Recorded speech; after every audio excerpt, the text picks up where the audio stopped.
Hello there, welcome to my channel. My name is PG Senpai. Today I'm going to be posting another iconic team since you guys liked my last video so much. The top liked comment on that video was someone suggesting that I recreate the team in Avatar: The Last Airbender. I really loved Avatar growing up and they are one of my favorite teams from television. Today I'm going to be recreating that team. If you guys enjoy content like this, then please like this video, subscribe, and comment down below who you'd like to see me create next.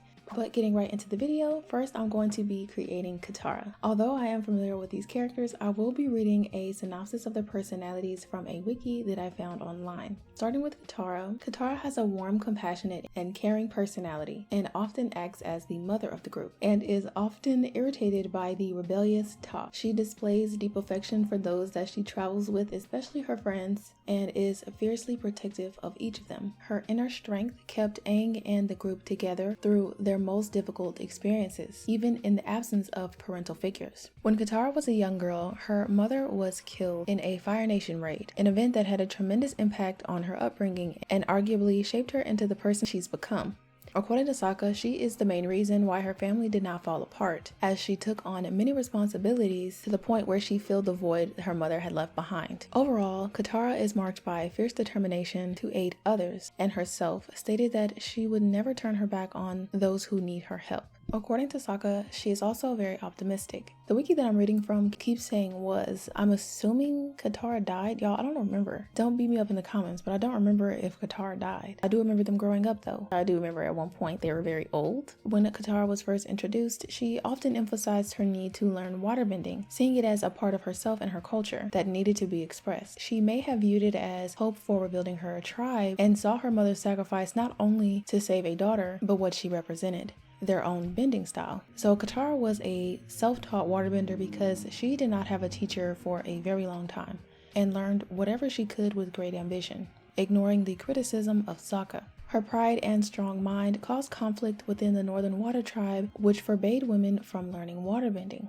Like her brother, father, and grandparents, Katara is very resourceful and very capable of adapting to her environment. Katara is portrayed as the most mature of the group, rarely taking part in Sokka and Aang's goofy pranks and Toph's less silly ones, though she does have a sense of humor. For all of her kindness, she is sometimes self-righteous, had a nasty temper, and could be very fierce when provoked. Her short temper has led to frequent, somewhat petty clashes with others, like when she showed short-lived jealousy of Aang's talent. I definitely do remember when Katara was trying to teach Aang waterbending, or what she did know of waterbending, and she was actually really annoyed that he was able to do some of the things that took her a very long time with ease. So I do remember that annoyance that I could see in her. Despite being one of the most compassionate, she is definitely one of the ones to hold a grudge, especially towards those she feels have betrayed her trust. Motherly and feminine, Katara is not afraid to go beyond her feminine looks and way of being to achieve what she wanted. So for Katara and Aang, I gave them a second version of the sim. For Katara, I did the Painted Lady. So during the episode of the Painted Lady, the gang journeys to a Fire Nation village populated by really sick and starving people. Wishing to aid them, Katara disguised herself as the Painted Lady, the river spirit of the village, where she went in to heal the sick and provided food while they were asleep. Aang discovers the secret identity that Katara has adopted, and together they destroy the nearby factory that had been polluting the river, promoting soldiers to attack the village. Katara reveals herself as the Painted Lady, saves the villagers with the help of her friends, and is thanked by the real Painted Lady afterward. So I definitely want to do the Painted Lady. I didn't have a hat that has a veil on it, but I did find this samurai hat when I was downloading male accessories, so I definitely used that on her. I think it's so cute. I gave them all a modern look, and then I did my best to give them a look that more closely resembled their traditional attire. And then as for each of the Sims, I did change their height after I was done getting the final reveal. I made Katara slightly taller, or I think I kept her the same height, but her shoes for her modern look make her look taller. And then for Zuko, I made him the tallest,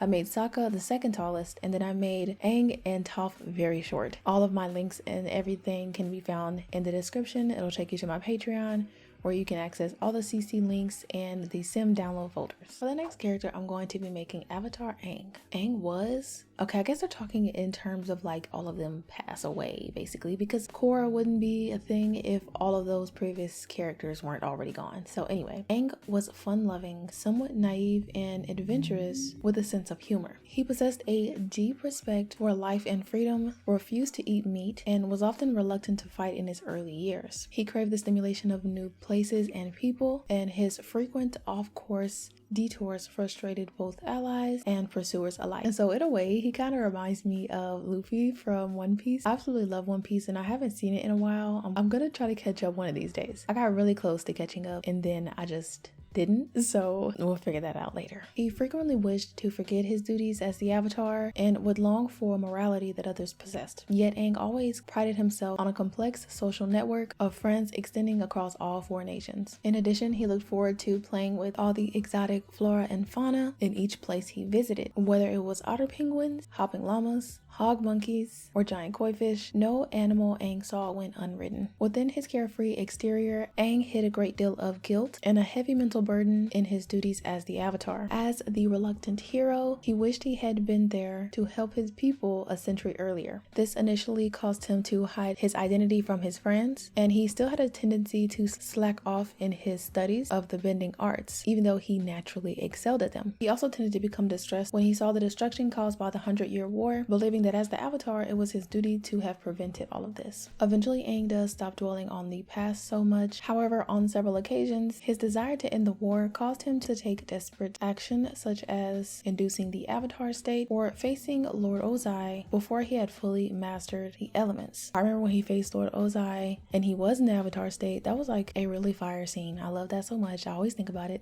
every time I think about Avatar, but that was one of my favorite fight scenes. Being the last Avatar and having no living peers, Aang formed a really strong bond with his friends, particularly Katara. His desire to protect them, though, often led to violent outbursts when they were threatened, and he even resorted to deceiving and hurting others to keep the group together, such as when he hid Sokka and Katara's map when they said they may leave the group to go visit their father. Not only did he hide the map, but he also lied about ever having it in the first place. Due to his peaceful nature, Aang preferred not to use his bending in battle. He preferred to solve problems non-violently. Even when forced into combat, Aang often held back and fought defensively, attempting to subdue opponents without harming them, even if they weren't human. This attitude was apparently common among all airbenders who were all vegetarian and believed that all living things are precious. The only exception to Aang's pacifism was when his friends were threatened, in which case he becomes angry and attacks his opponents, often entering the Avatar state. Events in the Earth Kingdom, however, began to take a toll on Aang's personality. Aang's attitude changed dramatically when Appa was captured. He became visibly enraged and hostile,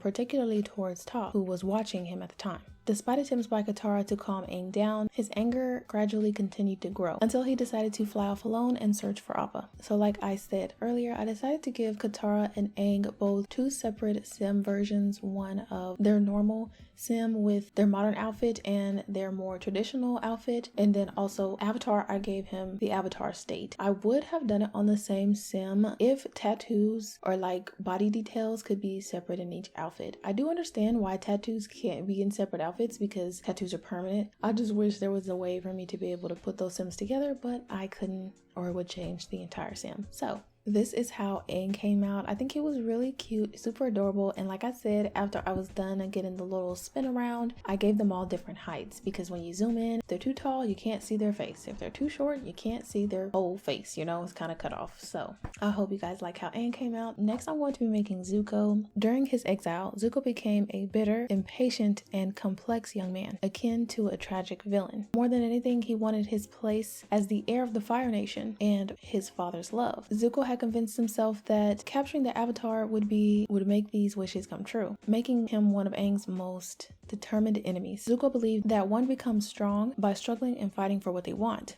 However, he expressed contradicting mindsets. He did not wish to be lucky because he believed that he could control his own fate. But on the other hand, he believed that he was very unlucky and thought that the world was working against him. His reaction to the perception of the world always set him against his iron-willed defiance and inflexible determination. He was clever yet hot-headed, letting his temper get the best of him. He seemed averse to the thought of harming someone without reason, having consented to Aang's request to spare the Southern Water Tribe in exchange for himself as prisoner, and left the village unharmed. He rarely thinks his situations through, often causing him to get in trouble. Zuko has had other contradictory traits, beliefs, and behaviors. He was domineering and controlling as a result of his upbringing as Fire Nation royalty and disdained to work with those he felt inferior, yet adamantly refused to view people as expendable. He believed it was wrong to sacrifice able-bodied and willing troops as a diversionary tactic. Even after all the hardship that he suffered at the hands of his sister Azula, Zuko was still willing to vouch for her, giving several chances for them to work together to find their mother. He even went as far as to show brotherly affection for her, inspired by Sokka's actions toward Katara. The prospect of returning home and earning forgiveness was Zuko's sole motivation. After losing his first chance in the Northern Water Tribe, he was filled with despair. He found himself in the most dire situation possible, being hunted by his younger sister, the ruthless and relentless Azula, while attempting to survive as a penniless fugitive in the Earth Kingdom. Apart from his ever-supportive uncle, Zuko had nothing. At first, he lashed out and turned to robbery, even stealing from those who were kind to him. After some time, however, partially thanks to a talk with Iroh, his uncle, he gained a more reasonable outlook. Theft was still necessary from time to time, but he refused to steal from people who were needy or from those who were kind to him. He defended the Earth Kingdom village against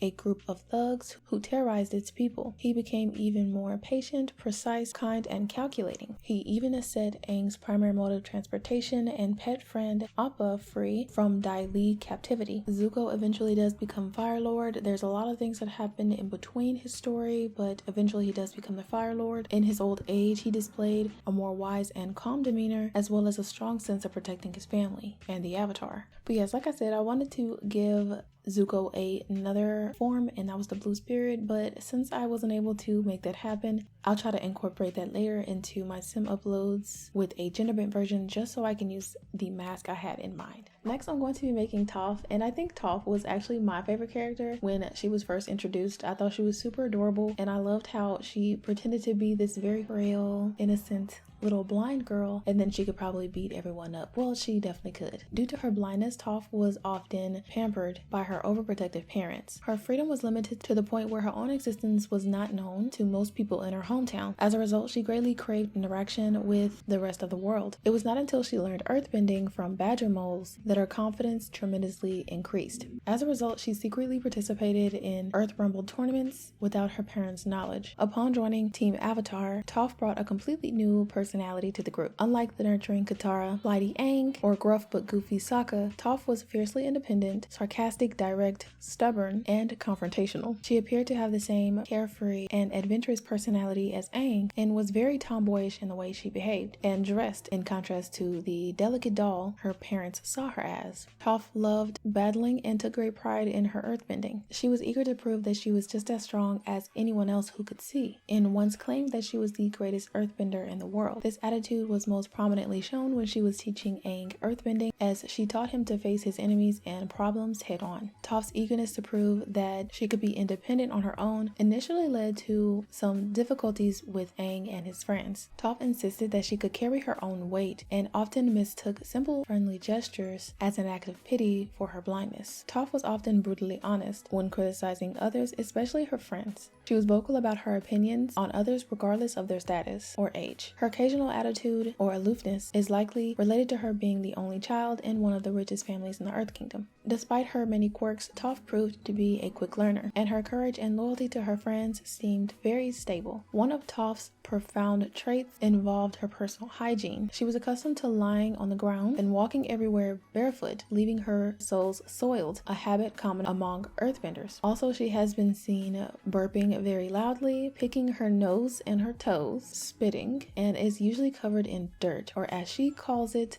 a healthy coating of earth.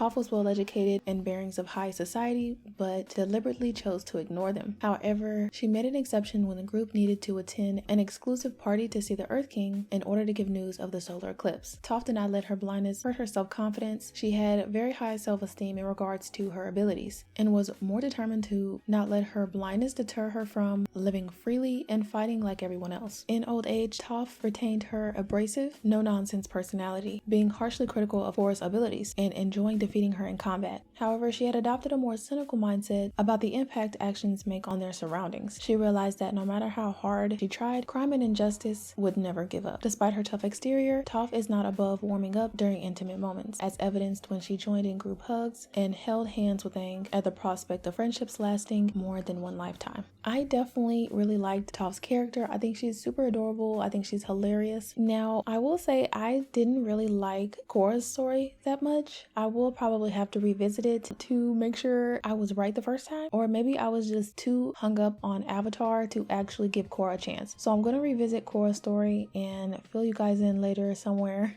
and let you know what I actually think of the show. But moving on to the last character I'm going to be creating today, I'm going to make Sokka. So here's what the wiki says about Sokka. According to his own sister, Sokka was initially skeptical, abrasive, sexist, and immature, and was always sharp-witted. Detached from Katara and Aang's pursuit of the bending arts, he openly expressed his bender envy. Sokka thought bending was what got the world in trouble in the first place, so he believed only skill and the strength of ordinary men like himself could ultimately defeat the Fire Nation. Not having bending abilities himself, Sokka instead preferred the way of the warrior and the scientist. Initially, he did not believe in the bending arts, calling Katara's bending magic water. However, the appearance of Avatar Aang began to change his mind. At first, Sokka could not accept the fact that Aang must learn firebending and was the least eager for him to start practicing. When Aang accidentally burned Katara, he threw Aang to the ground and yelled that he knew Aang learning firebending prematurely was a mistake. This antagonism towards firebending persisted, evidenced when he jokingly referred to Zuko's training of Aang as jerk bending. Sokka could become serious when he desired to, or the need arose for him to protect his sister.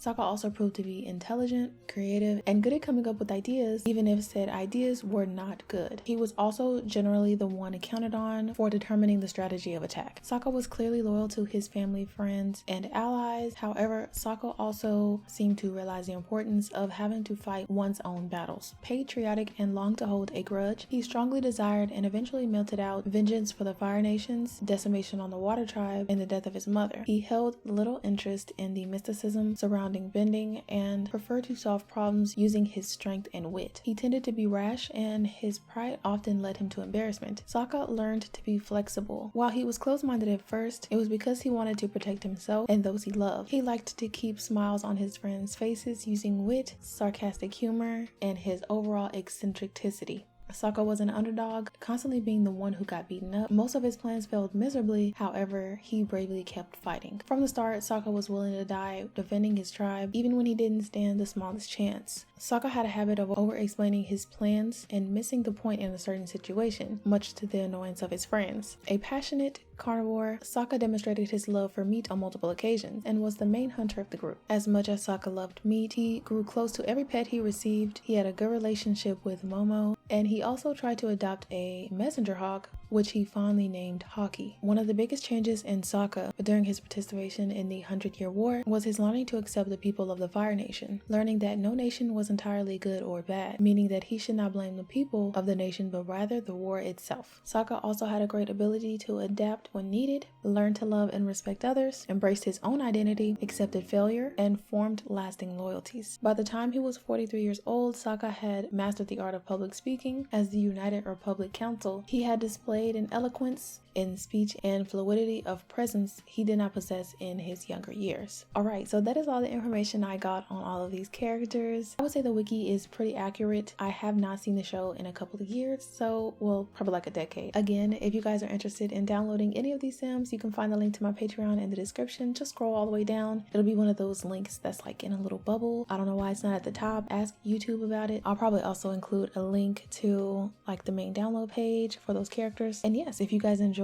go ahead and give this video a like. Go ahead and subscribe to my channel if you like this video. Thank you guys so much for 15,000 subscribers, and I'll see you in the next one. Bye.